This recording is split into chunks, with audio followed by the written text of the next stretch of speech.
چنانچہ وہ اسلام میں داخل ہو گیا صرف اتنی سی بات سے۔ یہ ہمارے بھائی سلیم صاحب بیٹھے، ان سے پوچھیں، ہم 2006 میں گئے، 2006 میں لوگ صرف دیکھ دیکھ کے ہمیں مسلمان ہوتے تھے، ہم نے کہیں غیر مسلموں میں تقریریں نہیں کی، صرف دیکھ کے کلمہ پڑھتے تھے، صرف دیکھ کے۔ یہ حلیہ اور یہ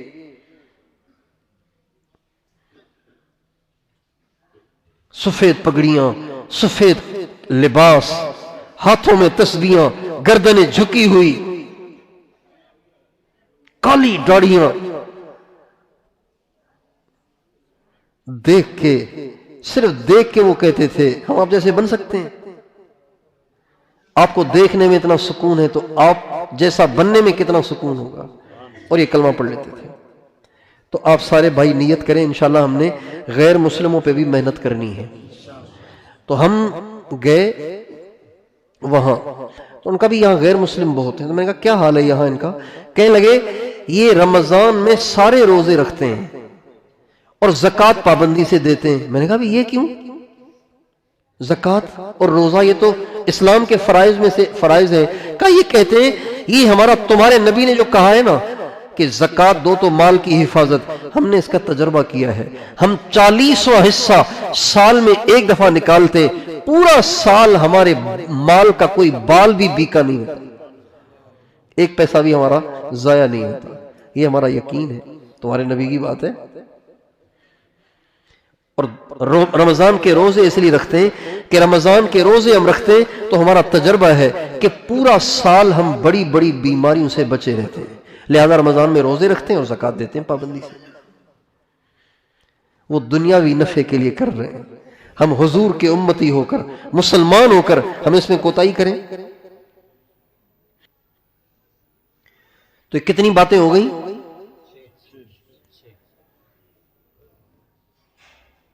کون سی چھٹی بات؟ تراویح پوری پڑھنی ہے اور اس میں بشاشت کے لیے کھانے میں اعتدال اختیار کرنا ہے۔ یہ باتیں ہو گئیں ٹوٹل 6۔ اور اگلی بات، افطار پارٹیوں سے بچنا ہے۔ کس سے بچنا ہے؟ ناجائز نہیں کہتا میں، ناجائز نہیں کہوں گا، لیکن افطار پارٹیوں کے چند نقصانات ہیں۔ ایک، مغرب کی جماعت مسجد کی رہ جاتی ہے۔ دوسری، عشاء میں بھی مشکل ہوتی ہے۔ تیسری، رمضان کے مقدس لمحات خام خواہ 2 روٹی کے پیچھے ضائع ہو جاتے ہیں۔ افطار پارٹیوں سے بچیں۔ آپ کو افطاری کرانی ہے، اس کے گھر روٹی بھیج دیں، سالن بھیج دیں، بریانی بھیج دیں، فروٹ چاٹ بھیج دیں، ساری چیزیں بھیج دیں، آپ کو پورا ثواب ملے گا۔ اپنے گھر میں ہی بلانا ضروری نہیں ہے۔ ان تمام شرائط کے ساتھ اگر افطار پارٹی کر سکتے ہیں تو کریں کہ مسجد میں جماعت، مغرب کی جماعت مسجد میں جماعت کے ساتھ ہو، تکبیر اولیٰ کے ساتھ ہو، اور پھر اتنی دیر پہلے ان کو فارغ کر لیں کہ آرام سے وضو پیشاب سے فارغ ہو کے اپنے محلے میں جہاں وہ مکمل قرآن سن رہے ہیں ان کا پارا رہ نہ جائے، ان کو وہاں پہنچ جائے، پھر افطار پارٹی کریں، ورنہ اس سے بچیں۔ ورنہ ان کی جتنی نیکیاں ضائع ہوں گی، ان کا قرآن آگے پیچھے ہوگا، ان کی نمازیں آگے پیچھے ہوں گی، ان کی جماعتیں ضائع ہوں گی، ان سب کا وبال آپ کے سر پہ ہوگا، اس لیے کہ آپ نے بلایا تھا انہیں۔ تو ان تمام باتوں کا اہتمام فرمائیں گے انشاءاللہ۔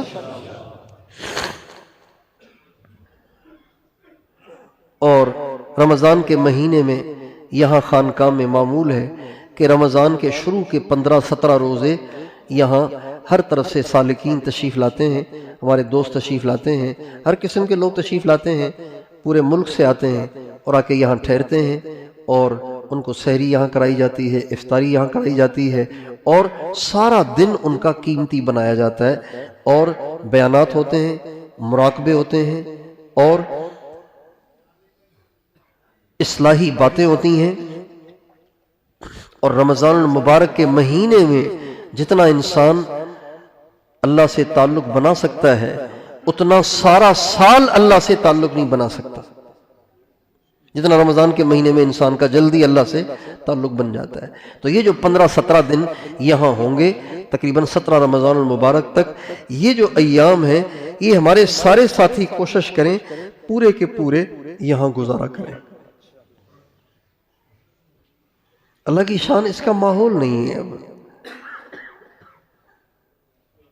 خانقاہوں میں جا کے اوقات گزارنا تاکہ میرا من پاک اور صاف ہو، اللہ سے تعلق بنے، اللہ سے محبت پیدا ہو، نبی کریم صلی اللہ علیہ وسلم سے محبت پیدا ہو، میرے اندر میں جتنی گندے امراض ہیں اور جتنی گندی میری عادتیں ہیں اللہ وہ میری ساری ٹھیک کر دے، اور میری ساری بری عادتیں چھوٹ کر میں ایک نیک مسلمان بن جاؤں، اللہ والا بن جاؤں. اس کے لیے میں کچھ عرصہ جا کے کسی خانقاہ میں گزاروں. اس کی طرف ذہن ہی نہیں جاتا. مجھے کئی ساتھی کہتے ہیں کہ جی گھر والوں سے کیا کہہ کے آئے؟ بھائی مدرسے جا رہے ہیں، بھائی کہاں جا رہے ہیں؟ پڑھنے جا رہے ہیں. تبلیغ میں جا رہے ہیں، کس لیے؟ بھائی دین سیکھنے جا رہے ہیں. خانقاہ میں کیا کہہ کے آئے؟ آپ کچھ آپ سمجھائیں نا، کیا کہہ کے آئے؟ کیا کرو گے وہاں پہ جا کے؟ بس وہاں جا رہے ہیں تربیت کے لیے. کہتے ہیں نہ ماں سمجھتی ہے نہ باپ سمجھتا ہے نہ کوئی ساتھی سمجھتا ہے. کیا کرو گے بھائی وہاں جا کے؟ اور بالکل یہی جب تبلیغ کا کام شروع ہوا تھا تو یہی لوگ کہا کرتے تھے اللہ یہاں نہیں ہے، وہاں جا کے کیا کرو گے؟ اللہ یہاں نہیں ہے کیا؟ ایک وقت تھا کہ ہمارے بزرگوں نے برس ہا برس خانقاہوں میں لگا کر اللہ سے اپنے تعلق کو ایسا مضبوط کیا کہ وہ زمانے کے ولی اللہ بن گئے. امام احمد بن حنبل رحمۃ اللہ علیہ فرماتے ہیں میں نے علم 10 سال سیکھا. علم کتنے سال سیکھا؟ لیکن ادب 30 سال سیکھا. ادب کتنے سال سیکھا؟ یعنی اچھے اخلاق، صحیح تربیت، اللہ سے تعلق، اس کو میں نے 30 سال سیکھا. 30 سال.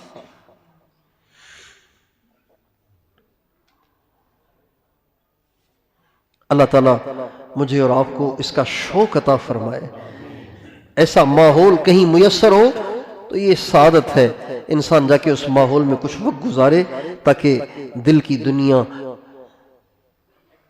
اللہ کی محبت سے آباد ہو اور اندر کی برائیاں ختم ہوں اور اللہ سے دن بدن تعلق میں اضافہ ہو. کوشش فرمائیں گے انشاءاللہ. اللہ تعالیٰ مجھے بھی آپ کو بھی ان تمام باتوں کو سمجھنے اور عمل کرنے کی توفیق عطا فرمائے. ابھی یہ بیان تو نہیں تھا، یہ تو رمضان سے متعلق کچھ ہدایات اور کچھ نصیحتیں تھیں. اب یہ کیسے یاد رہیں گی آپ کو؟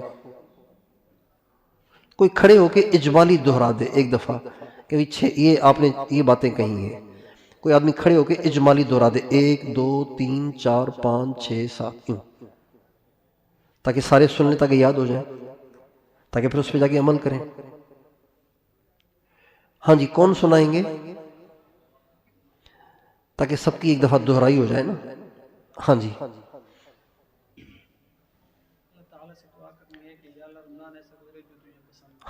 سب سے پہلا کام کہ ابھی سے دعا کریں یا اللہ رمضان ایسا گزروا جیسا تجھے پسند ہے. ایک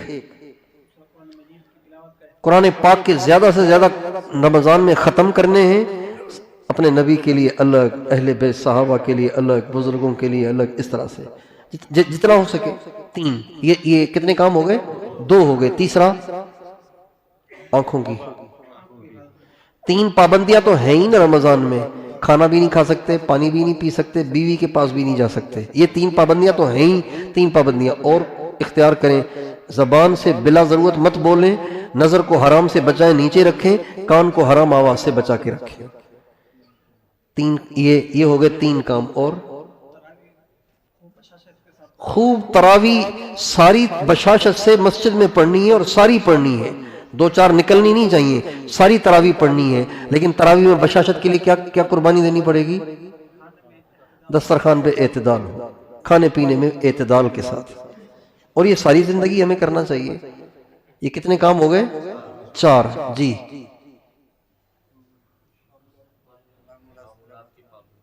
5واں کیا؟ معمولات کی رمضان میں پابندی کرنی ہے تاکہ سارا سال پابندی رہے. بالکل ناغہ نہیں کرنا. مراقبے کا ٹائم مقرر کریں. 15 منٹ صبح کو کس وقت کرنا ہے, 20 منٹ آدھا گھنٹہ صبح کو کس وقت کرنا ہے, ایسے ہی شام کو کس وقت کرنا ہے, ایسے ہی رات کو کس وقت کرنا ہے. مقرر کر لیں وقت, پھر اس پہ بیٹھ جائیں, چاہے کوئی بھی کام آ جائے. جی 5 ہو گئے. اور